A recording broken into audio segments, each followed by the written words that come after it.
This is the VOA Special English Agriculture Report. American officials have sharply reduced their expectations for this year's corn and soybean crops. Farmers in the Midwest are struggling with record heat and the worst drought in years. The United States is the world's largest producer of corn and soybeans. In August, the Agriculture Department predicted that corn production would total 10.8 billion bushels this year. That was down 17% from a prediction made just the month before. And it was down 13% from last year's level. In addition, the average yield per hectare could be the lowest in 17 years. At the same time, the government predicted that soybean production would be 12% lower than last year. The price of maize, which Americans call corn, has hit record levels. Corn is a major part of animal feed, and so the price of meat, milk, and eggs is also expected to climb.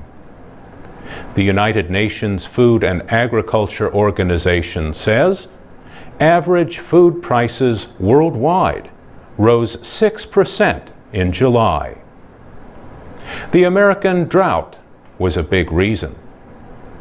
Gawain Kripke is a food price expert with the anti-hunger group Oxfam America.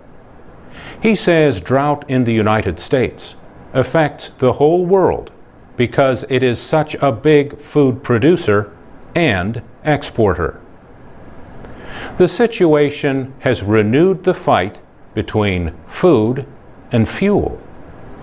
About 40% of the nation's corn crop goes into making ethanol.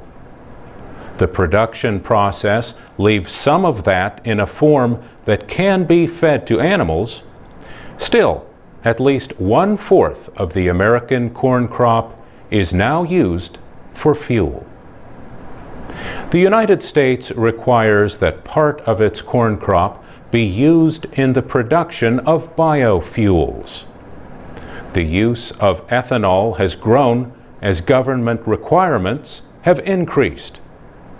But the head of the FAO, writing in the Financial Times, called for an immediate temporary suspension of that requirement. José Graziano da Silva said more of the American corn production could then be used as food or to feed animals. The American livestock industry is also urging Congress to suspend the 2005 law that requires ethanol in gasoline. But corn farmer Alan Bennett says doing that would hurt his town. This country relies on ethanol for 10% of its fuel supply, he says. Ethanol is good for America. The growth of the ethanol industry and competition for corn have helped parts of rural America that had been shrinking for years. For VOA Special English, I'm Mario Ritter.